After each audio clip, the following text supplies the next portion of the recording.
ala fil jasadi mudghah, ketahuilah di dalam jasadmu itu ada segumpal. Idza saluhat, kalau dia baik, saluhal jasadu kulluh, yang lain ikut menjadi baik. Wa idza fasadat, kalau dia rusak, fasadal jasadu kulluh, yang lain ikut menjadi rusak. Di mana dia? Ala wahyal qalb, dia adalah hati.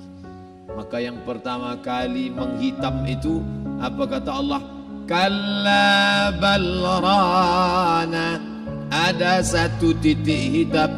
Ala qulubihim, ada satu titik hitam di dalam hati mereka. Ketika satu titik dibiarkan berubah menjadi dua titik dibiarkan berubah menjadi 3 titik, 5 titik, 10, 100, 1000, maka dia pun menjadi hitam semuanya. Ketika hati sudah hitam, maka itulah azab di atas azab. Khatamallahu ala qulubihim. Setelah hati menghitam, terkunci, menular ke telinga. Wa ala sam'ihim. Setelah telinga, wa ala absarihim ghisyawah. Padahal 3 itulah nanti yang akan ditanya di hadapan Allah. Inna sam'a wal basar wal fuad. Coba lihat, ketika akan ditanya, yang ditanya 3, tapi diawali dari telinga. Inna sam'a wal basar wal fuad, telinga, mata, hati.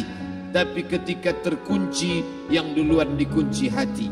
Khatamallahu ala qulubihim wa ala sam'ihim wa ala absarihim. Kalau hati sudah terkunci, telinga tersumbat, mata tertutup. Summum bukmun umyum. Summum bukmun umyum, peka, tuli, bisu, apapun tak lagi masuk ke telinga. Malam ini kita menyadarkan diri kita, terlebih lagi yang berceramah. Jangan kau hanya sampai menyampaikan ayat saja. Hai Abdul Samad, apakah kau yang bicara itu hatimu sudah hidup? Senantiasa merasakan diri, aku orang paling hina, aku orang paling kotor. Ditempelkan kening ke lantai di tempat yang diinjak tapak kaki, mengatakan bahwa aku bukan siapa-siapa. Malam ini Kepala Kanwil BPN Provinsi, Kabupaten, saya tak bisa membedakan mana yang kabupaten, mana yang kota, mana pegawai tinggi, mana pegawai rendah. Semuanya rata sama. Andai dibuat acara ini di kantor, mungkin saya sungkan melihat dari seragamnya, bajunya. Tapi malam ini semuanya sama. Andai tak disebut tadi Pak Kepala Kantor, Pak Kanwil, saya pun tak tahu mana Pak Kanwil dan tidak. Fotonya ganteng pula aslinya daripada foto. Artinya apa? Bahwa kalau sudah masuk ke dalam masjid, ketika engkau merasa dirimu tinggi di atas, kau bukan apa-apa, karena yang paling tinggi di badanmu pun kau tempelkan. Tapi saat kau jatuh, rendah, down, stres, kau jangan merasa rendah, karena kau tegak berdiri di hadapan Allah. Kau angkat 2 tangan, Allahu Akbar. Di dalam diri ini disebut dia dengan qalb. Kenapa disebut qalb? Orang Arab menyebut qalb qallaba, karena sifatnya berbolak-balik. Pada saat selesai salat, astaghfirullahalazim, tidak ada yang paling bersih, dia bersih. Tapi pada saat petang sore hari, yusbihu mu'minan, paginya putih, bersih, tak bernoda. Wa yumsi kafiran, petangnya hitam. Makanya dari pagi dibersihkan. Salat subuh bersih, salat zuhur bersih, condong matahari salat asar bersih, tenggelam matahari salat maghrib bersih, sempurna gelap malam salat isya bersih, tengah malam bangun tahajud munajat, di tengah malam orang tertidur.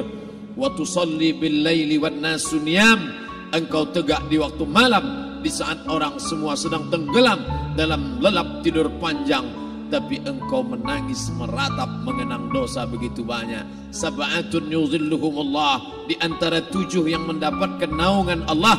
Yauma la zilla illa zilluh, hari itu tak ada naungan kecuali naungan Allah. Di antara yang mendapatkan naungan itu adalah rajulun zakarallah orang yang berzikir, munajat, muhasabah diri di tengah malam, sunyi, sepi, fafadat ainahu, menetes air matanya. Berapa banyak sudah harta dititipkan Allah, berapa kupakai untuk zakat, wakaf, infak, sedekah, wasiat, hibah, ghanimah, harta rampasan perang di zaman Nabi. 7 harta yang akan menolong di hadapan Allah, 1 pun tak dipakai.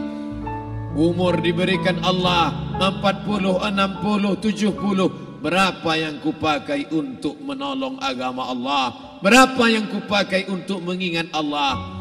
Mata, tangan, telinga, kaki akan diminta tanggung jawab di hadapan Allah. Al-yawma nakhtimu ala afwahihim, mulut terkunci, wa tukallimuna aydihim, tangan akan bicara, wa tashhadu arjuluhum, kaki akan bersaksi di hadapan Allah. Siapa yang bisa menolong waktu itu? Kalau pernah tangan ini saat punya kekuasaan, 1 coretan tanda tangan bisa mempermudah urusan masjid. Sebutir kekuasaan yang dititipkan Allah bisa dipakai menolong agama Allah. Itulah yang akan menolong di hadapan Allah.